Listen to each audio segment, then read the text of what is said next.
ગુજરાતમાં છેલ્લા લાંબા સમયથી દાદાનું બુલડોઝર ચાલી રહ્યું છે। ઘણી બધી જગ્યા એવી છે, ઘણા બધા ધાર્મિક સ્થળો એવા છે કે જ્યાં દાદાનું બુલડોઝર ચાલી ગયું છે અને હવે આજ જે બુલડોઝર છે એ પહોંચવાનું છે દ્વારકાની અંદર। ઘણા બધા ધાર્મિક સ્થળો એવા છે કે જેમને નોટિસ આપવામાં આવી છે અને એ જગ્યા પરના જે મંદિરો છે તેમને તોડવામાં આવનાર છે। હવે તેમનો વિરોધ થઈ રહ્યો છે। નમસ્કાર, નિર્ભય ન્યૂઝ સાથે હું છું રિદ્ધિ। ઘણી બધી જગ્યા પર આપણે જોયું છે કે જ્યાં દાદાનું બુલડોઝર ચાલી રહ્યું છે। ઘણી બધી જગ્યા એવી છે કે જ્યાં નોટિસ પણ આપવામાં આવી છે અને તેમનો વિરોધ પણ સખત એટલો જ થયો। આપણે જોયું કે ગીર સોમનાથ જિલ્લાની અંદર ઘણી બધી દરગાહ એવી હતી કે જેમની ઉપર બુલડોઝર ચાલી ગયું।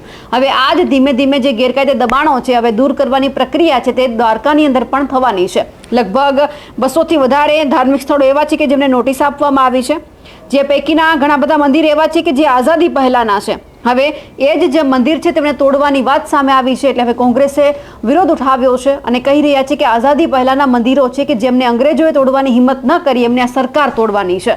એટલે સૌથી પહેલા તો કોંગ્રેસના નેતા એટલે કે જે પાલ આંબલિયા છે તે શું કહી રહ્યા છે તે પણ સાંભળીએ અને એમની સાથે ઈસુદાન ગઢવી જે આમ આદમી પાર્ટીના છે તેઓ શું કહી રહ્યા છે, તેમણે ઘણા બધા સવાલ ઉઠાવ્યા છે તે સાંભળીએ।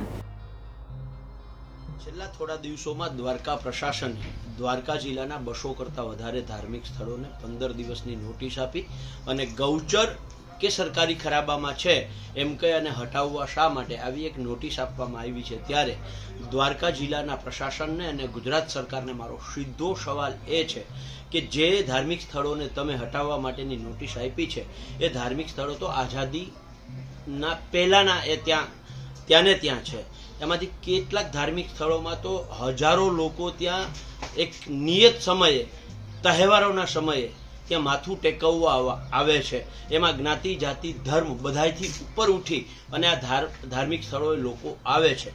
તમે જે ધાર્મિક સ્થળોને નોટિસ આપી છે તે ધાર્મિક સ્થળો પૈકી કેટલાક ધાર્મિક સ્થળો તો એવા છે કે જેમાં સરકારશ્રીના તાલુકા પંચાયતના સદસ્યથી લઈ અને પ્રમુખ જિલ્લા પંચાયતના સદસ્યથી લઈને પ્રમુખ નગરપાલિકાના સદસ્યથી લઈને પ્રમુખ ધારાસભ્યથી સંસદ સભ્યશ્રીએ ગ્રાન્ટ આપી છે અને આ જ પ્રશાસને એ મંદિરોમાં ગ્રાન્ટ વાપરી છે। ત્યારે સવાલ એ છે કે જ્યારે આ મંદિરોમાં ગ્રાન્ટ વાપરી છે તો મંદિરો ગેરકાયદેસર કેવી રીતે હોય અને જો આ ધાર્મિક સ્થળો ગેરકાયદેસર છે તો ત્યાં ગ્રાન્ટ શા માટે વાપરવામાં આવી? નંબર 1। નંબર 2, જો સરકારને દબાણો જ દૂર કરવા હોય તો દ્વારકા જિલ્લાની અંદર ઘડી કંપની જે આવેલી છે એ રાજમાર્ગો દબાવીને બેઠી છે, એને દૂર કરવાની હિંમત આ પ્રશાસન કરશે ખરું?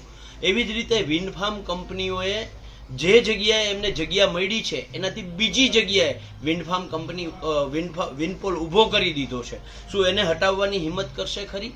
રાજ્ય માર્ગ, નેશનલ માર્ગ કે ગ્રામ્ય માર્ગ એ માર્ગોથી એક નિયત અંતરે વિન્ડપોલ ઊભો થવો જોઈએ, એ નિયમોનો ભંગ કરી અને વિન્ડપોલ ઊભા છે અને ત્યાંથી કલેક્ટરથી લઈ અને મામલતદાર સુધી બધા જ પસાર થાય છે, એમને આ પોલ દેખાતા નથી, એને કેમ હટાવતા નથી? એવી જ રીતે દ્વારકા જિલ્લા સહિત આખા ગુજરાતના તમામ શહેરોમાં જે સરકારના માનીતા લોકો છે એમણે સરકારની ખૂબ કિંમતી જમીન ઉપર પોતાના કોમર્શિયલ કોમ્પ્લેક્સો, મકાનો, ઓફિસો, હોટેલો કરીને બેઠા છે। જો સરકારમાં તાકાત હોય તો આ ધાર્મિક સ્થળોના દબાણ દૂર કરતા પહેલા દરેક શહેરની અંદર જ્યાં એ ઓફિસો આવેલી, સરકારની ઓફિસો આવેલી છે એની આસપાસમાં પણ જે દબાણો છે એને દૂર કરવાની શું સરકાર હિંમત કરશે ખરી? મારે સરકારશ્રીને એક નમ્ર નિવેદન કરવું છે કે તમારા માનીતા આગેવાનોએ જે રીતે કોમર્શિયલ કોમ્પ્લેક્સો ઊભા કર્યા પછી સરકાર એ આગેવાનો માટે ઇમ્પેક્ટ ફી નામનો કાયદો લાવી શકે છે તો આ ધાર્મિક સ્થળો તો પહેલાથી છે, એ કોઈ જમીન પચાવી પાડવા માટેના બદ ઇરાદાથી ઊભું થયેલું નથી, એ લોકોનું આસ્થાનું પ્રતીક છે। એટલે આ આસ્થાના પ્રતીકમાં જો તમે ખાનગી વ્યક્તિઓ માટે ઇમ્પેક્ટ ફીનો કાયદો લાવી શકો છો તો આના માટે પણ આવો એક કાયદો લઈ આવવો જોઈએ અને 1 પણ રૂપિયાની ફી વગર આ જેટલો વિસ્તારની અંદર આ ધાર્મિક સ્થળો છે એમને કાયદેસરતા આપવી જોઈએ। વિનાશકાળે વિપરીત બુદ્ધિ, આ ભાજપ સરકારને શું સૂઝ્યું છે કે ધાર્મિક સ્થળો અને એમાંય આસ્થાના કેન્દ્રો જેને કહેવાય અને આઝાદી પહેલાના જે મંદિરો છે એ તોડવા માટે નોટિસો આપી છે। દ્વારકા જિલ્લાના લગભગ 3 તાલુકાઓમાં એમાં વર્ષોથી આઝાદી પહેલા જે મંદિરોમાં તહેવારો ઉજવાય છે એ મંદિરો ગેરકાયદેસર થઈ ગયા રાતોરાત. અને તમને આટલી જ બધી જો ચિંતા હોય, તમને જમીનો ખાલી કરાવવાની ચિંતા હોય તમને, તો અમારા મંદિરો જ દેખાણા તમને, ધાર્મિક સ્થળો જ વિવિધ ધર્મોના દેખાણા તમને. તમને ઉદ્યોગપતિએ જે જમીનો ઉપર કબજા કર્યા છે એ નથી દેખાતા. તમે ઉદ્યોગપતિઓને કરોડો હજારો કરોડની જમીન મફતના ભાવે આપી દીધી એ નથી દેખાતી. તમને ભાજપના કેટલા કમલમો છે એ ગેરકાયદેસર છે એ તમને નથી દેખાતા. ભાજપના નેતાઓએ જે ગેરકાયદેસર કબજા કર્યા છે એ તમને નથી દેખાતા. અને સુપ્રીમ કોર્ટની આડમાં તમે એ શું સાબિત કરવા માંગો છો કે જે આઝાદી પહેલા અંગ્રેજોની ઓકાત નહોતી મારા મંદિરો તોડી નાખે, અને મંદિરો તોડવા માટે તમે નોટિસો પાઠવો છો. એટલી તમારી હિંમત થઈ ગઈ. અને માત્ર એક ધર્મના નહીં, તમામ ધર્મોના તમે આસ્થાના કેન્દ્રો ઉપર તમે વાર કરી છે. આ બહુ ભાજપે આના માટે ખુલાસો આપવો જોઈએ કે એમણે જમીનોથી વાંધો છે કે મંદિરોથી કે ધાર્મિક સ્થળોથી. તમે જુઓ, અમારે વાર તહેવારે ઉજવણીઓ થાય છે અને એમાંય ભાજપના જે નેતાઓએ ગ્રાન્ટો વાપરી છે, તો એ મંદિરો કઈ રીતે ગેરકાયદેસર થઈ ગયા? અને તમને એટલી જ જો હોય પીડા, તો પવનચક્કીઓ ગેરકાયદેસર જમીનોમાં છે, એ ખાલી કરાવડો. પવનચક્કીઓ તમે પાડો. તમને એવી જ ચિંતા હોય તો કેટલી જમીનો તમે મોટા મોટા ઉદ્યોગપતિઓને પધરાવી દીધી છે, દબાણો કર્યા છે, ખનીજ ચોરીઓ કરી છે બેફામ, વધારાની જમીનો ઉપર લીઝોથી, એ તમને દેખાતા નથી.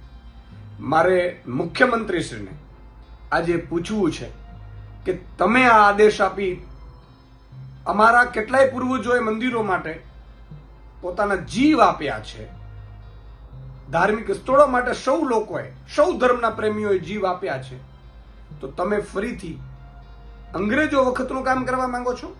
એક. બીજું કે તમે એવું કહો છો કે સુપ્રીમ કોર્ટનો આદેશ છે, તો સુપ્રીમ કોર્ટ અને હાઈકોર્ટના કેટલા આદેશો છે જે હજી પણ પેન્ડિંગ છે, જેનો અમલ જ નથી થયો. સુપ્રીમ કોર્ટે તો એવો પણ આદેશ કરેલા છે, ફિક્સ પે મામલે પણ આદેશો કરેલા છે હાઈકોર્ટે, એ તો તમે ક્યારે પાલન કર્યા નથી. આ ભાજપની ધર્મ વિરોધી નીતિ, ધાર્મિક લાગણીઓ દુભાવવાની નીતિ અને આસ્થાના જે કેન્દ્રો છે મંદિરો, તમે મંદિરો આમ તો બનાવી નથી દીધા. અમે અમારા ફંડમાંથી જે પોતાના આસ્થાના કેન્દ્રો છે એમણે બનાવ્યા છે, તમામ ધર્મોના લોકોએ પોતે પોતાના ખર્ચે બનાવડાવ્યા છે. એમાંય તમને સરકારી જમીન લાગી આવી. અને હવે આઝાદી પછી, આઝાદી પહેલાના મંદિરો છે, ધાર્મિક સ્થળો છે, એ પણ તમને હવે ગેરકાયદેસર દેખાવા માંડ્યા. અને જ્યાં ક્યાંય નડતા જ નથી. આ ભાજપે ખુલાસો આપવો પડશે ને. તમામ મારે કથાકારો, ધાર્મિક સંતો, સનાતન પ્રેમીઓ, આગેવાનો, ભાજપના કાર્યકર્તાઓ, વીએચપી અને બજરંગ દળના કાર્યકર્તાઓને પણ મારી હાથ જોડીને વિનંતી છે કે આવો ભાજપની સામે. પેલા અંગ્રેજો સામે આપણે પડ્યા જ હતા અને અંગ્રેજોને ભગાડ્યા હતા. જો ભાજપ મંદિરો ઉપર અને આપણા ધાર્મિક સ્થાનો ઉપર જો બુલડોઝર ફેરવવાની જો ભાજપની નીતિ હોય, તો આ જ ભાજપને, ભાજપિયાઓને આપણે ઘરમાંથી કાઢવા પડશે. તો સૌ ખુલીને બહાર આવે, ડરવાની જરૂર નથી. ધાર્મિક સંતોને, મહંતોને, કથાકારોને, કલાકારોને મારી હાથ જોડીને વિનંતી છે કે આજે આપણા મંદિરો ઉપર, ધર્મના આસ્થા ઉપર, કેન્દ્રો ઉપર ચડાઈ થઈ છે. આવતીકાલે આપણા ઘરો ઉપર પણ ચડાઈ થશે અને અંગ્રેજોથી પણ બદ્ધર ભાજપ અત્યારે કરવા જઈ રહ્યું છે. એટલે આ ખૂબ જ દુઃખદ ઘટના છે અને આ ક્યારેય અમે થવા નહીં દઈએ. સૌને પણ મારી વિનંતી છે કે પોતપોતાના વિડીયો મૂકે, નિવેદનો મૂકે, કલાકારો, કથાકારો, આપણે ખૂબ ધર્મપ્રેમીઓ જે ધર્મની વાતો કરે છે, કથા કરે છે, સંતો, મહંતો, વડીલો, આ બધાને મારી વિનંતી છે કે આના માટે આગળ આવે તો જ આપણે આપણા સાચા ધર્મની અને સંસ્કૃતિનો બચાવી શકીશું. જય ગરવી ગુજરાત. સવાલ અહીંયા ઘણા બધા ઊભા કરવામાં આવ્યા છે અને હવે લોકો પણ એ જ કહી રહ્યા છે કે જો હિન્દુ રાષ્ટ્રની વાત હોય તો પછી ધાર્મિક સ્થળોમાં જે મંદિરો છે તેમને કેમ તોડવામાં આવી રહ્યા છે? આવા અનેક સવાલો અત્યારે થઈ રહ્યા છે. અમારા અહેવાલને લઈને આપનું શું કહેવું છે કમેન્ટ કરીને ચોક્કસથી જણાવજો.